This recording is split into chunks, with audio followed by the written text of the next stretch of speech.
Is the way we're thinking about doing good all wrong? Our next guest answers that question with a resounding yes. In fact, he says the current nonprofit system needs reforming. Why? Well, if we change the way we think about charity, charity can finally change the world. Dan Pallotta is the founder and chief humanity officer of Advertising for Humanity, a full-service brand and inspiration agency for the humanitarian sector. He's also founder and president of the Charity Defense Council. That's a new leadership movement dedicated to transforming the way the donating public engages with philanthropy. His newest book is called Charity Case: How the Nonprofit Community Can Stand Up for Itself and Really Change the World. Dan's iconic TED Talk on this very topic has been viewed more than 3 million times and is one of the top 50 most viewed TED Talks of all time. Dan Pallotta joins us now from Boston, Massachusetts. Welcome to Full Frame. Dan, let me ask you about that TED Talk. Were you surprised that it touched such a nerve? Yeah, I was. I gave the closing talk at the 2013 TED Conference, which meant I got to psych myself out for 4 days by watching all these other great talks, and they had like these 8-year-old banjo prodigies, the woman who had discovered the giant squid. I mean, there was all this really interesting stuff, and I thought, man, a talk on the economics of charity is going to go over like a lead balloon, but it really resonated with people. And it still continues to resonate. So what's broken, and why is your message being received in the way it is? Well, we've been taught to think about charity in a particular way. We've been taught that nobody should get paid very much money in charity, that it should use donated equipment, that charities should spend as little as possible on overhead, and all of the money should go to the cause.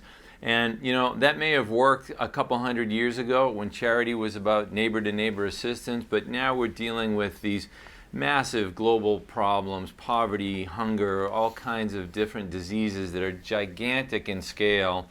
And if we're really going to address them, we need these charities not to be quaint and tiny and cute, but we need them to be gigantic as well. And that means we need to find the best possible talent out there in the world and pay whatever it takes, the same way the for-profit sector does. We need to invest in these organizations. They need to be able to invest a part of our donation in their own growth so that they can multiply those donations and do a lot more of the good work that they do.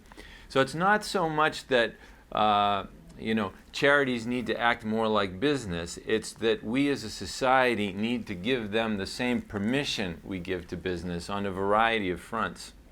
It's interesting you use the word permission, because I know you've probably met a lot of executive directors of different charities. I know quite a few. They all have big hearts. They've all got wallets that are really, really thin. So I imagine a lot of them said thank you. But that's part of the problem, and you talk about that in the talk, is attracting the right people to this. Because if I'm a really bright guy and I can go to Wall Street and make a fortune, why would I want to go and run a charity even if my heart's in the right spot? Yeah, exactly. And you know, we want some of those people, and some people will say, well, it's the good feeling that you get from helping others that will bring those people into the sector. Well, that's not the case.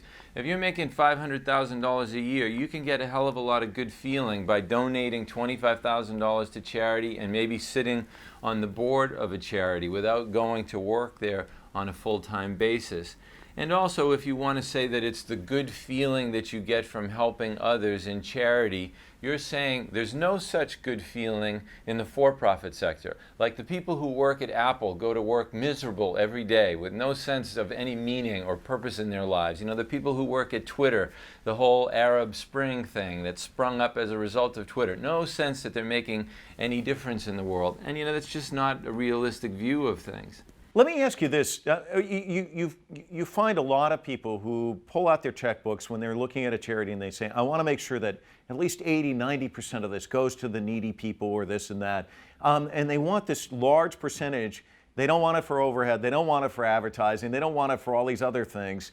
But you think that that's the wrong way of looking at it. What should they be asking? They should be asking, what are your goals? What progress are you making toward those goals? And how do you know? We've taught people to ask 2 questions about charity. How much is the CEO making, and what's the overhead? And those are the worst possible 2 questions you could ask to try and get any information about what good the charity is doing. So I'll give you the simple example of 2 soup kitchens. Soup kitchen A tells you 90 cents of your dollar goes to the cause. Soup kitchen B tells you 70 cents goes to the cause. Well, we've all been trained, hey, I'm going to give to soup kitchen A. Look how much more efficient they are. But what if you actually went and visited the soup kitchens and you found that soup kitchen A was serving rancid soup in a rundown facility with a horribly rude staff? Whereas soup kitchen B, because of their investment in overhead, has hearty, nutritious soup. They got a state-of-the-art facility, super friendly staff, they're open all the time, and they do case management. And they serve 10 times the number of people. Now it's clear, geez, I should have given my money to soup kitchen B. So the simple, narrow little question, what percentage of my donation went to the cause versus overhead, would have betrayed you utterly and completely as a donor. Now on the salary question, how much is that executive director making? Well, we hear $80,000 and we think, okay, I'm comfortable with that. We hear $400,000, we think, no way, I'm not going to give to that charity. But what if the $80,000 person hardly ever shows up to work, isn't very productive, isn't very bright, doesn't produce good results, but the $400,000 person raises 100 times their salary every year? If you don't have that information, you don't know whether a $400,000 salary is a lot or cheap. And you don't know whether an $80,000 salary is cheap or way too much money to be paying that person. The trouble with these questions, that's the trouble with these questions for the donor. Now, the way that translates over to charity, charities know that donors want very low overhead. So charities do everything they can to reduce their overhead, including, I'm not going to spend on fundraising, I'm not going to spend on infrastructure, I'm not going to spend on the right technology and communication equipment, so they can't possibly grow. If they can't grow, they can't possibly end hunger, cure breast cancer, all of the things that we actually want them to do. So it's actually in the donor's best interest to find out, what are your goals, what progress are you making, and how do you know? I don't care what your overhead is. I have a friend who works at a nonprofit, and they didn't want to put any money towards advertising or marketing, but they eventually made a 6-minute video that they showed at a breakfast, and she was telling me, oh my gosh, I can't believe it. We made hundreds of thousands of dollars because the people said I had no idea. They wrote checks like crazy. And this is another point you make, that they don't want to spend money on advertising and marketing, and yet the great businesses do it all the time. Yeah, and you know, the average person on the street, you can appreciate that. They don't understand this, so they think, yeah, I don't want my money to go to advertising. I want it to go to the cause. What they don't realize is that if they put that money into advertising, the charity could go out and raise a lot more money for the cause. You know, you can do some simple comparisons. The Susan G. Komen for the Cure in 2012 spent $25 million on advertising to try and teach people about Komen and try and get more people to give. L'Oreal that same year spent $1.5 billion on advertising. And you wonder why L'Oreal is so much bigger than Susan Komen. Well, if I told the music industry you can advertise, but I told the movie industry you can never advertise, people would listen to a lot more music than they would see movies. It's the same thing in charity. I think what the donor ought to be looking for, they're making an investment in the charity. You know, do you really want to be the only donor? Because if you discourage your favorite charity from spending on fundraising, you're actually saying, I don't want you to find other donors. I mean, do you really want to bear all of the burden yourself? And would you rather have your dollar go buy $1's worth of soup for the soup kitchen, or would you rather put it into their fundraising operation and have the fundraising operation turn it into $10 for soup? But we've never spoken to the general public this way. We've been too afraid to tell them the truth. They want low overhead? Okay, we'll tell them we have low overhead, and we'll keep our overhead low, even if that means we can't fulfill our mission. Well, it's time to change that. You know, the general public is smart.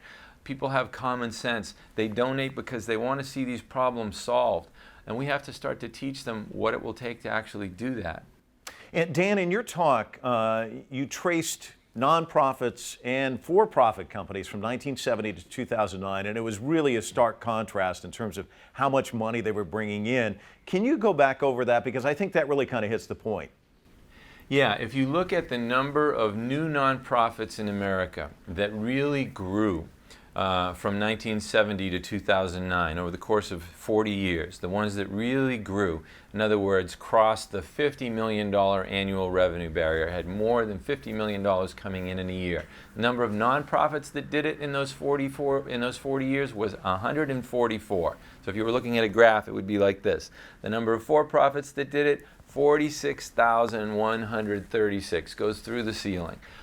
So we're dealing with problems that are massive in scale: hunger, poverty, and our organizations can't generate any scale. They're miniature up against the scale of these problems, and that's the real problem.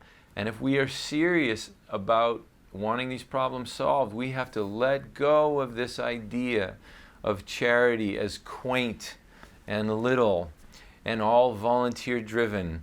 With donated desks and broken computers. That's a sure recipe to keep these problems around for a long, long time. And I've said, a lot of people disagree with me. Oh, he's going to upend all of charity. He's destroying civil society, our civil society ethic as we know it. Well, I didn't know we were trying to preserve a civil society ethic. I thought we were trying to solve problems. I thought we were trying to keep people from being hungry. And there's no reason to listen to me if you don't want to solve these problems in our lifetime. Like, if you're happy with social progress at the pace of molasses, I think we have a system that's really great at it. We shouldn't change a thing. But I don't think that's what people want. If we want to see, before they bury us, if we want to see some of these problems solved, then we have to think in radically, beautifully innovative new ways about it. All right, Dan, thanks so much for your time. Really appreciate it. It's been very insightful. Thanks for having me. Coming up next, we'll meet a social entrepreneur who has erased the line between making a profit and philanthropy.